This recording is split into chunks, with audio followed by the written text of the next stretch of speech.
Well, I've arrived to the estate sale, as you can see from the long line of cars and all the people outside. It's quite a big line. I am not on the list, but I will get myself on it. It is Sunday. This is the main sale that I am coming here for, so I'm going to get myself on that list pretty soon. So I just parked. Parking's very narrow. I am in Madison County, New York, so I don't normally go over this far, but you know, this is my favorite estate sale dealer, and I just like going to support her, and I do really well at her sales for the most part. I looked at the pictures. They look okay. Look like there'll be some good things there. So we'll see. There's going to be a lot of competition there, as you could see. So let's see what I can get out of there. So be mindful that with it being that crowded, I will talk when I can, but in certain situations, it's just really not practical. And so I may just film an item and then give you like a thumbs up or something like that. But if I film it, you could pretty much be sure that it's something I'm going to wind up purchasing, and that's a good item. And then we'll talk more about it later at the recap. So again, your audio, there's nothing wrong with it. If you just see me doing that, it's just because there's just too many people in close quarters. That's all. There you go. That's where we are, Madison County, town of Sullivan. So we're kind of in the middle of nowhere, which is what I like. That's where you find a lot of the best stuff. Like you watch American Pickers, when they go to New York, they're not going to New York City. They're going to these real, rural areas like in Madison County to find stuff. I mean, this is just so cool. The Pickers would probably be interested in maybe rescuing that car. But, I love these kind of places. So hopefully there's some good stuff in there. There's the house right up there. And looks like a pretty decent size too. Looks like there's a lot of stuff that could potentially be in there. Here we go. I'm gonna grab this. That's the house. I'm in. Let's head over here. This is the basement area.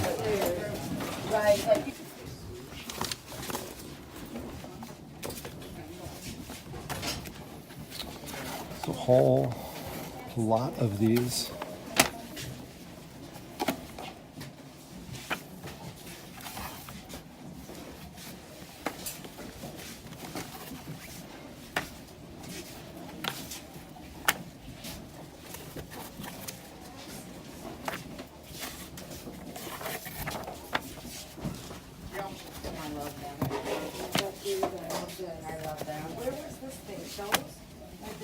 Yeah, but yeah.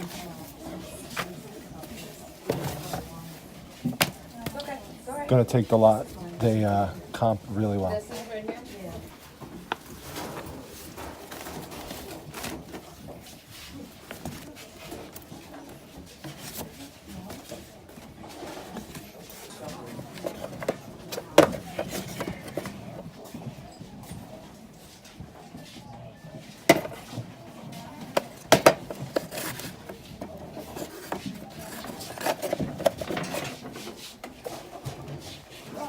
Some Halloween candles, sealed.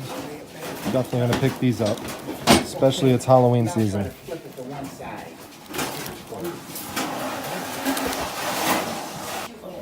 These are nice USS Constitution bookends. Go for about $30. I'll get them for a couple bucks. These are nice.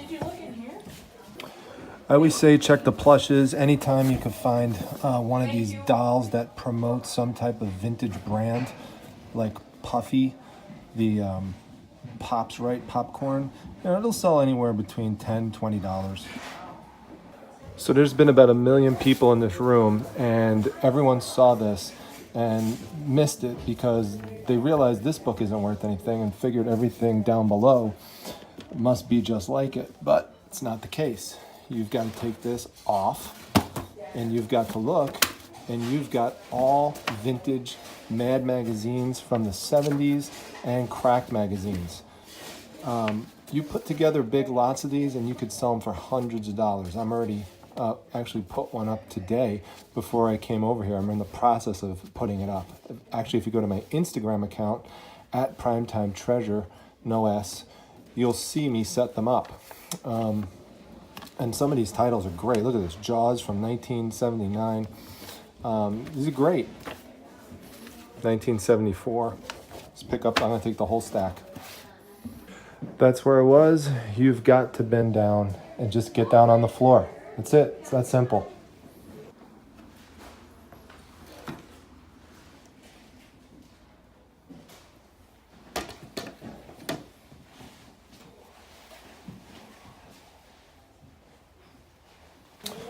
Lots of books. I love to pick up the Star Trek paperbacks and get them into big lots and then sell them off. So we've got 4 here.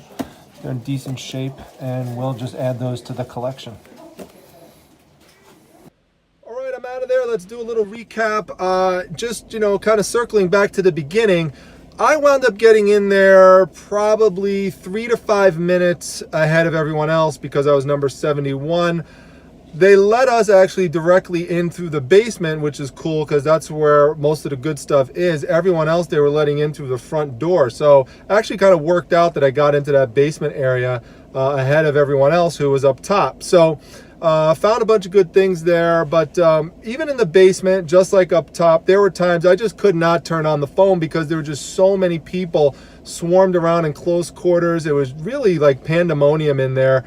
And the thing I want to tell you about that is that there is a temptation that when everybody else in the group is in a frantic pandemonium-like state, for you to get psychologically drawn into that. And you have to check yourself and beware not to get like that, because the more frantic you are at these sales actually decreases the chances, in my experience, that you're going to be able to find something.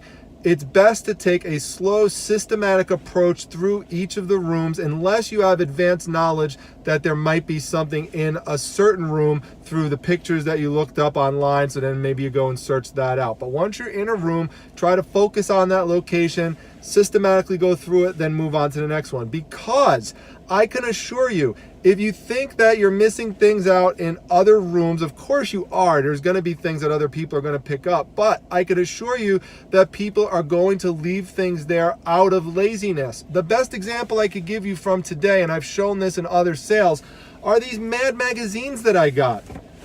Now, how on earth is a stack of Mad magazines from 1974 sitting on that bottom shelf? Because, as I mentioned earlier, people are lazy, don't want to get down, don't want to sit down. They see a bad magazine up top. All they see on the side are these. It doesn't say Mad Magazine on it, so they just don't want to take the time to sort through them. Okay, well, I'm willing to take that time.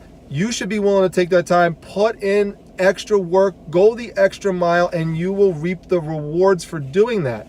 So, other things that I found that were good, even though she's really not that popular right now, Debbie Reynolds, being in relation to Carrie Fisher, she's actually Carrie Fisher's mother, Princess Leia, and it being signed inside, which that's another thing. You have to be willing to open these things up. Now, I can't tell you 100% if the signature is authentic. I'll have to check it against other ones online.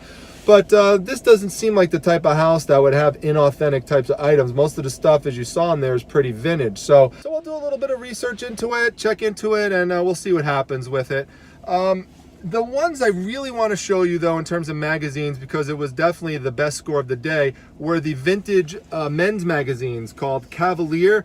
Now, you're probably familiar with Penthouse and Playboy, but Cavalier is another one that's lesser known, definitely, but that's one of the reasons that you pick these up. They're much harder to find. There's vintage Playboys all over the place, but this is much more difficult to find. So you could sell a relatively small stack of it for good money.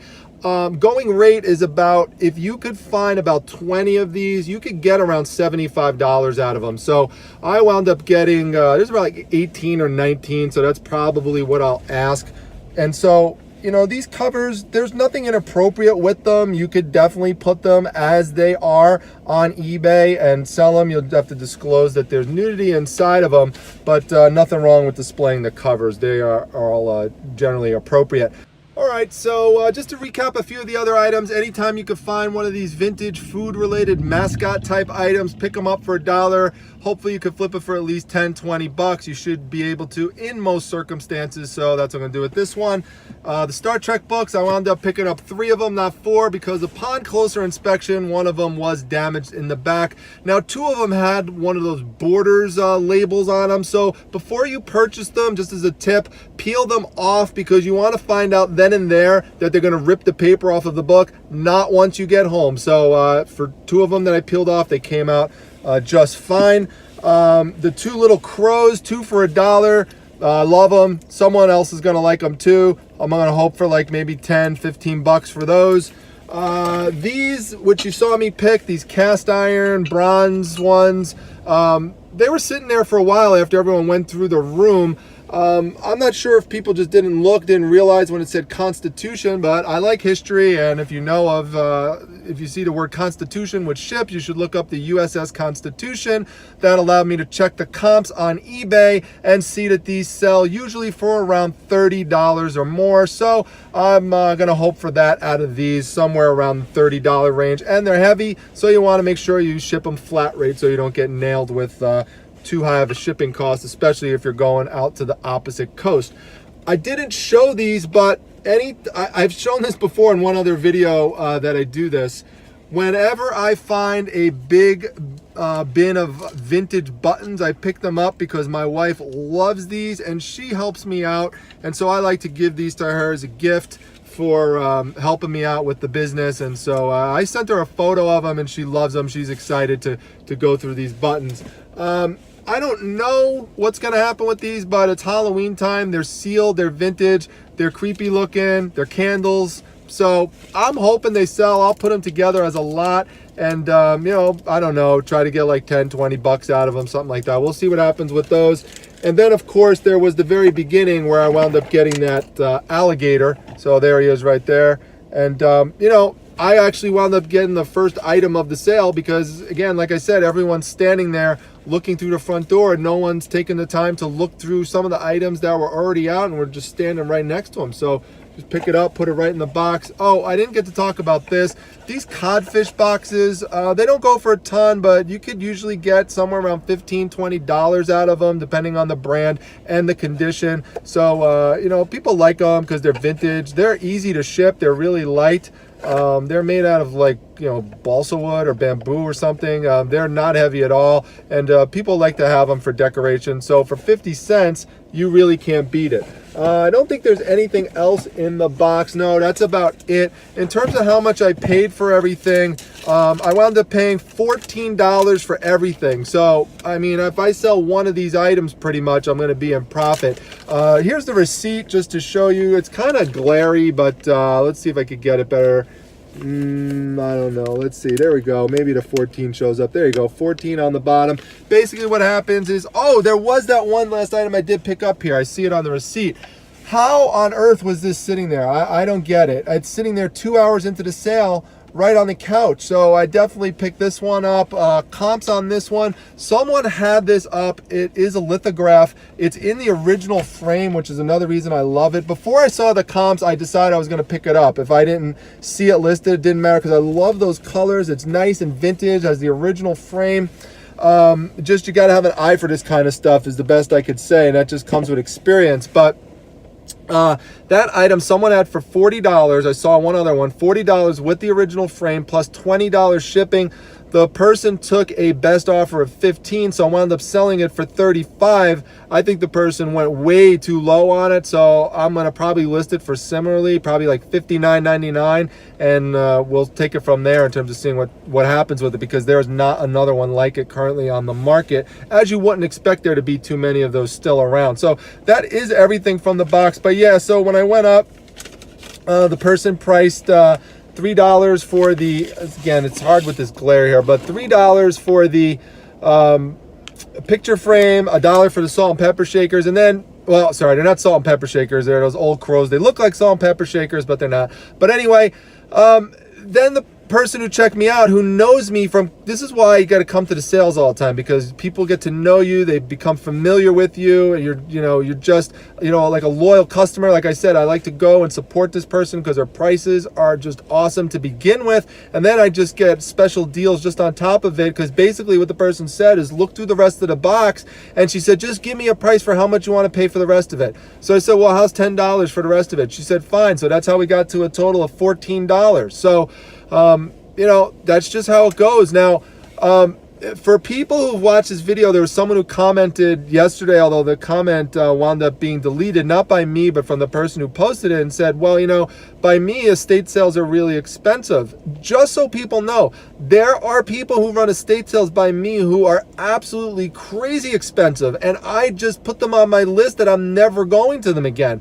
So you've got to just keep going out, keep, expanding your opportunities, and, trying to find who in your area is the person that is the most reasonable in terms of pricing, and then try to build up a relationship with that person. That's how I do it with the person who I went to today and the person who I went to yesterday, who is the basis for that estate sale in the very beginning. So that's it. I've got to run. I am starving, and I've got to get home, process this information, get to the grocery store, and get ready for the Flippin' Hippos live show. By the time I post this, that show will have been recorded already. It'll be done. It'll be on the internet. But look for the link to it down below in my description section. So now there'll be 2 videos with me in terms of an interview. This one is going to focus much more on comic books, collectibles, and pop culture types of items. So if you're into that stuff, definitely check that out, because Star Bryson, who runs that channel, is very much into that stuff as well. So check that out. Check out the video. In addition to my video that I did at Wade's Venture, that's a more personal kind of interview with me, a little bit more about my life and stuff, if you want to check that one out. Also, follow me on Instagram. That's at Primetime Treasure. There's no S at the end. Come to my Facebook group, the Facebook Reselling Resource Center. The link to that's down below. Give the video a like, and also subscribe to the channel if you have not yet. We are about 60 subscribers away from cracking 1,000. So I'd love to do that soon, hopefully by the end of the month, and hopefully you can help me out with that if you're enjoying the content of these videos. With that, I have got to go and say sayonara. I will see everybody at the next video. Take care, everyone.